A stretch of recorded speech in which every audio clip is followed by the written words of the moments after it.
పులివెందుల శాసనసభ్యుడు ఆంధ్రప్రదేశ్ డెకాయిట్గాడు సైకోగాడు అనేటువంటి జగన్మోహన్ రెడ్డికి రోజు రోజుకి ఫుల్ టైం బ్యాడ్ నడుస్తూ ఉంది. జగన్మోహన్ రెడ్డికి అత్యంత సన్నిహితుడు పొంగనూరు శాసనసభ్యుడు, అదేవిధంగా జగన్ సన్నిహితుడు అయినటువంటి రాజంపేట పార్లమెంటు సభ్యుడు మిథున్ రెడ్డి తండ్రి పెద్దిరెడ్డి పార్టీ నుంచి జంప్ అవడానికి సిద్ధమవుతున్నట్టుగా తెలుస్తూ ఉంది.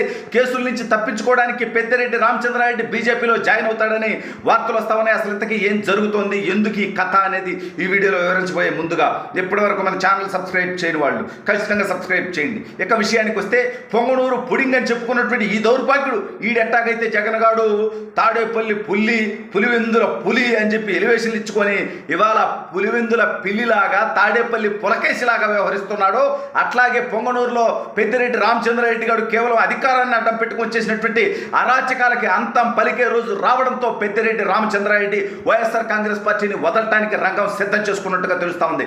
ఇటీవల మదనపల్లిలో ఏదైతే రెవెన్యూ రికార్డుల దహనం ఏదైతే జరిగిందో దానికంతటికి కూడా ప్రధాన కారణం పెద్దిరెడ్డి రామచంద్రారెడ్డి చిత్తూరు జిల్లా వ్యాప్తంగా చేసినటువంటి లక్షలాది ఎకరాల భూ మాఫియా అని చెప్పి బట్టబయలైపోవడంతో పెద్దిరెడ్డి ప్రధాన అనుచరులంతా కూడా ఆ రికార్డుల దహనంలో ఒక్కొక్కరు దొరికిపోయేటువంటి పరిస్థితి ఏర్పడిపోవడంతో అన్ని వేళ్లు పెద్దిరెడ్డి రామచంద్రారెడ్డి వైపే చూపిస్తుండడంతో దిక్కు తోచని స్థితిలో ఉన్నాడు పెద్దిరెడ్డి రామచంద్రారెడ్డి. తనకు అత్యంత సన్నిహితులు ఈ రికార్డుల దహనంలో ఎవరైతే పాత్ర పోషించారో వాళ్ళందరినీ తీసుకెళ్లి మిథున్ రెడ్డి నివాసంలో ఢిల్లీలో దాచిపెట్టినట్టుగా కూడా కీలకమైనటువంటి సమాచారం ఆంధ్రప్రదేశ్ ప్రభుత్వానికి అందడం జరిగింది. దీంతో పాటు పెద్దిరెడ్డి చేసినటువంటి మైనింగు అరాచకాలు భూమాఫియా అక్కడ పేదల నుంచి దోచుకున్నటువంటి మాఫియా మీద అనేక రకాలైనటువంటి కంప్లైంట్లు రావడం జరిగింది.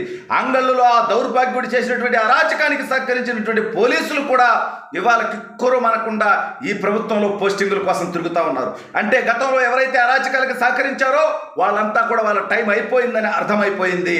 అదేవిధంగా పొంగనూరు పుడింగిగా పేరొందినటువంటి ఈ దౌర్భాగ్యుడు పొంగనూరులో కేవలం అధికారాన్ని అడ్డం పెట్టుకుని పోలీసులను అడ్డం పెట్టుకుని గోండాలను అడ్డం పెట్టుకుని అరాచకం చేశాడు తప్ప వీడక్కడ ప్రజలకు చేసినటువంటి అభివృద్ధి ఆ నియోజకవర్గానికి చేసినటువంటి సంక్షేమం ఏమీ లేదని అర్థమైపోయింది. దెబ్బకి పొంగనూరు పుడింగ్ అని చెప్పుకున్నటువంటి పిల్లిగాడు, అదేవిధంగా రాజంపేట నుంచి ఎంపీగా గెలిచినటువంటి మిథున్ రెడ్డి ఇద్దరు కూడా వైఎస్ఆర్ కాంగ్రెస్ పార్టీని వీడి భారతీయ జనతా పార్టీ పంచన చేరితే ఈ కేసుల నుంచి ఈ దాడుల నుంచి విముక్తి పొందొచ్చు అని భావిస్తున్నట్టుగా తెలుస్తూ ఉంది.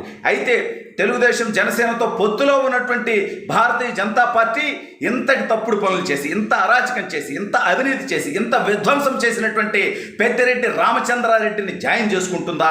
ఇదే పెద్దిరెడ్డి రామచంద్రారెడ్డి భయపడుతున్నటువంటి అంశం. ఎందుకంటే ఇవాళ కేంద్రంలో ఉన్నటువంటి భారతీయ జనతా పార్టీకి తెలుగుదేశం జనసేన అవసరం ఉన్నది. భారతీయ జనతా పార్టీకి పూర్తి స్థాయి మెజారిటీ లేదు. చంద్రబాబు నాయుడు గారికి ఢిల్లీ స్థాయిలో పలుకుబడి మరింత పెరిగింది. 20 సంవత్సరాల క్రితం ఏ విధంగా అయితే ఆయన ఢిల్లీలో ఆయన పలుకుబడి ఉనిందో, ఏ విధంగా అయితే ఆయనకి గౌరవం ఉనిందో, ఈరోజు మళ్ళీ అటువంటి పరిస్థితి వచ్చినటువంటి నేపథ్యంలో పెద్దిరెడ్డి రామచంద్రారెడ్డి ఏమి చేయాలో కోల్పోయినటువంటి పరిస్థితిలో తెలుగుదేశంలోక పెద్దిరెడ్డిని తీసుకోరు, జనసేనలోక రానివ్వరు, భారతీయ జనతా పార్టీ నిర్ణయం తీసుకోలేనటువంటి పరిస్థితిలో ఉంది.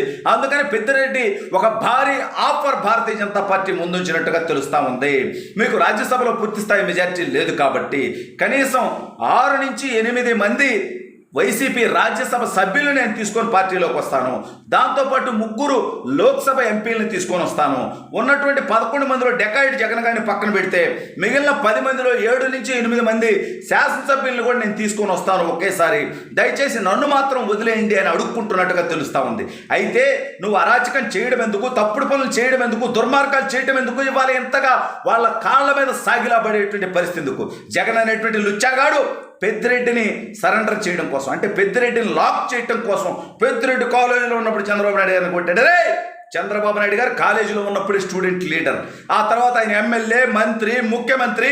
ఈ సందర్భాలలో పెద్దిరెడ్డి అనేవాడు ఎప్పుడన్నా వాడి జీవితంలో తోక జాడించుంటే, వాడి తోక చంద్రబాబు నాయుడు గారు కట్ చేయాలనుకుంటే అది నిమిషం పనిరా జగన్మోహన్ రెడ్డి అనే 420 డెకాయిట్గా నోరు తెరిస్తే అబద్ధం తప్పితే నీ బతుకేమన్నా వచ్చంటారు జగన్గా 420గా? నీ బతుకే ఒక అబద్ధం బతుకు కదరా, నీ డిగ్రీ ఒక అబద్ధం బతుకు, నీ బతుక ఒక అబద్ధం బతుకు, నీ రాజకీయం ఒక అబద్ధం బతుకు, తల్లిని చెల్లిని గాలికి వదిలేసినటువంటి దౌర్భాగ్యుడు నువ్వంటారా? నోరు తెరిస్తే ఇతను నిజ దౌర్భాగ్యుడా ఏదన్నా నిజంగా ప్రజా సమస్యల మీద మాట్లాడరా? ఇవాళ వరదలు వస్తూ ఉన్నాయి, కాస్తో కూస్తో ప్రజలకు ఇబ్బందులు ఉంటాయి, అక్కడ వాళ్ళకి భరోసా నీవు, ఈ ప్రభుత్వానికి సూచనలు ఇవ్వు. ఇవన్నీ వదిలేసి నిస్సిగ్గుగా నిర్లజ్జగా ఇంకా బబ్బును మాటలు మాట్లాడతావేంద్రా? నాకు ప్రతిపక్ష హోదా ఇవ్వండో, ప్రజలు నన్ను దిగలేదు, అయినా చంద్రబాబు నాయుడు గారు నాకు భిక్ష వేయాలి అని అడుక్కోవటానికి సిగ్గులేదేంటారా నీ బతుకు? నీకో తెలుగుదేశం ఎమ్మెల్యేలు నీ దగ్గర జాయిన్ చేసుకున్నటువంటి నువ్వు గతంలో కూడా తెలుగుదేశం పార్టీ ఎమ్మెల్యేలను జాయిన్ చేసుకుందంటే ఒకటే కారణం, ఈ దౌర్భాగ్యుడు గవర్నర్ బంగ్లా బయట గంటలో ఈ ప్రభుత్వాన్ని పడగొడతానంటే పడగొట్టు నా కొడక అన్నట్టుగా ఆ రోజు ఆ పనిచేయడం చేశారు తప్ప వాంటెడ్గా కాదనేది వాళ్ళ రాష్ట్ర ప్రజలు ఆలోచించుకోవాల్సినటువంటి అవసరం ఉంది. ఇవాళ జగన్మోహన్ రెడ్డి పార్టీలో ఒక పెద్దిరెడ్డే కాదు, అనేక మంది పెద్ద పెద్ద నాయకులంతా కూడా ఆ పార్టీ నుంచి జంప్ అవడానికి సిద్ధమవుతున్నారు. ఇక వైఎస్ఆర్ కాంగ్రెస్ పార్టీకి భవిష్యత్తు లేదు అనేది వాళ్ళకి అర్థమైపోయింది.